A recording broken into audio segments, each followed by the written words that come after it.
Welcome to episode number 19 series anger is good में। ठीक है, और अब तक आप जो सुन रहे हैं बहुत सारे कंट्रोवर्शियल टॉपिक्स को मैं सामने लेकर आ रही हूँ, कुछ फिलोसफीज को लेकर आ रही हूँ जो कई सेंचुरीज से हमको फीड किया गया है। मैं क्वेश्चन कर रही हूँ इन सारी फिलोसफीज को, और आज का भी फिलोसफी कुछ ऐसा ही है। आज का टॉपिक है happy men's day. Happy men's day आज का टॉपिक है, क्योंकि हम वो सेलिब्रेट नहीं करते हैं। और वो सारे लेडीज जो वहां पर इमेंसिपेटेड हैं, फ्री हैं, इंडिपेंडेंट है, लिबरेटेड हैं, और आई एम श्योर जाके फ्रिज से राइट नाउ टमाटर ढूंढती होंगी मुझ पर फेंकने के लिए। लेकिन मैं एक्सप्लेन करने वाली हूं कि हमको सेलिब्रेट करना चाहिए मेंस डे, और क्यों करना चाहिए। अच्छा, एक बात बताइए। आई नो मैंने ब्रेक लिया है अपने करियर में, और मेरे हस्बैंड उस समय पर कमा रहे थे, एंड इट वाज ओके। वो मेरे पास फ्रीडम था कि मैं थोड़ा सोचूं करियर के बारे में, कुछ अपग्रेड करूं अपने आप को, कुछ कोर्स कर लूं और फिर रीजॉइन करूं, तब तक घर को संभाल लूं, बच्चों को संभाल लूं। I had that freedom. So nobody questioned me और जज्ड मी। मुझे किसी ने जज नहीं किया कि मैं नौकरी छोड़कर घर पे क्या कर रही हूँ। नोबडी जज्ड मी। हाँ, क्यूरियोसिटी था कि अरे तुम्हारी अच्छी नौकरी थी, छोड़ा क्यों, बट नोबडी जज्ड मी।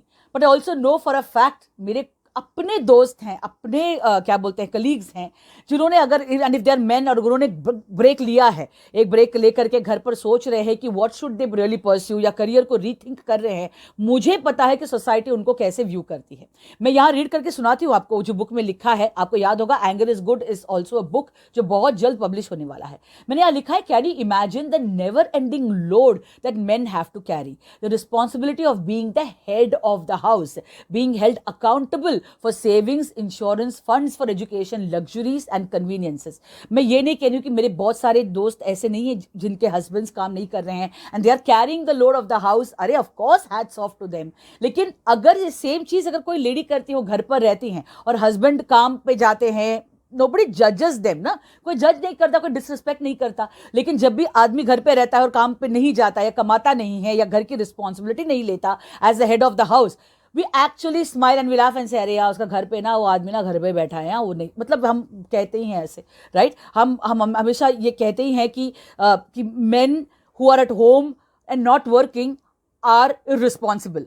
लेकिन अगर कोई लेडी कहती है कि मैं घर पे रहने वाली हूं, मैंने नौकरी छोड़ दी, तो हम अपलॉड करते हैं। हम कहते हैं अरे वाह, very good, focusing on home first is a great thing to do. हम अब तक ऐसे सोसाइटी में ही रहते हैं। बाय द वे, ये सोसाइटी सिर्फ इंडिया की मैं बात नहीं कर रही हूँ, दुनिया भर में ऐसा ही है। जब भी लेडी घर पर रहती हैं घर संभालने के लिए, तो actually we tend to applaud and say good job done. बहुत कम लोग होते हैं जो बोलते हैं अरे यार क्यों नौकरी छोड़ दी, बैलेंस कर लेते, एडजस्ट हो लेता। Most of them are pretty happy आप घर पे हो और घर को संभाल रहे हो। बट अगर किसी कोई आदमी कहता है कि मैं घर पे रहूंगा और मैं घर संभालूंगा, तुम जाओ नौकरी करने के लिए, we will be treating that person with disrespect, with contempt, with indifference। ठीक है, will be judging that person। जज करते हैं men को। और आप so for me my heart does go out to men। men don't have the option। मुझे पता है बहुत सारी लेडीज अपने करियर में उन्होंने ब्रेक लिया है, वो घर पर बैठी हैं राइट नाउ, सोच रही हैं कि what kind of passion should I pursue. ये सवाल के पीछे उन्होंने कई साल निकाला है।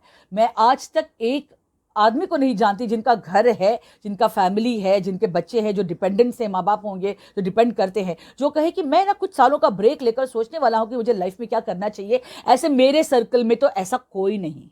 ठीक है, और अगर एक दो लोग हैं भी जो मेरे सर्कल के नहीं है, जो बाहर के हैं, उनको हम बहुत ही अलग निगाह से देखते हैं। We don't even give them the respect due to them, we don't upload them. तो आई ऑलवेज बिलीव कि जितना हम विमेन एम्पावरमेंट की बात करते हैं, really and truly feel it is not about women empowerment, is more about human empowerment. वो person जो दबा है, या जिसको हमने एक्सप्लॉइट किया है, या अब्यूज किया है, या मिसयूज किया है, उनकी एम्पावरमेंट की बात हो रही है। तो I am talking about men also. मैंने ये भी लिखा है यहाँ पर, remember in our society a woman has a responsibility of making a house a home.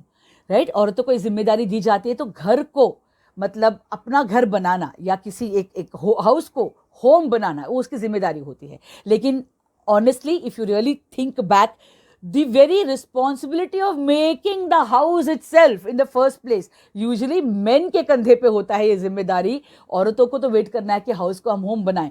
तो I know that men struggle, बहुत डीपली मोनोटोनस बोरिंग जॉब्स को निभाते हैं कई कई सालों तक, कई बार रिटायरमेंट तक। बिकॉज उनको पता है कि उनकी घर की जिम्मेदारी उनके कंधों पर है. They know that they have to earn to run the house. We women have a choice in many many matters. Most men do not have a choice. At least हम ये मॉडर्न सोसाइटी की बात कर रहे हैं. I am not talking about the abnormal society जहां पर औरतों पर अत्याचार हो रहा है. That's a different topic. लेकिन आज ये जो मेच्योर सोसाइटी है, फॉर्मल सोसाइटी है, जिसमें हम रहते हैं, पढ़े लिखे लोग रहते हैं, जहां पर नॉर्मल है, वहां पर men have it as difficult और perhaps sometimes more difficult than women. सिर्फ इतना ही डिफरेंस है कि women can cry very easily and they can bring out their emotions very easily. Men can not. उनकी जो इनसिक्योरिटी है, उनका जो डर है, वो जो अपने आप को सरेंडर करते हैं किसी चीज के लिए, वो मतलब उतना ओपनली वो एक्सप्रेस नहीं करते हैं, एक्सप्रेस करना जानते भी नहीं हैं. ठीक है. So today's episode is for men. I want to wish all the men who are listening to this happy men's day, and all the women who are listening to this, go and give your men a big hug and tell them happy men's day and wish them all the very very best in their life. उनको जरा appreciate करते हैं और उस journey के लिए हम उनको विश कर रहे हैं विजयी भव.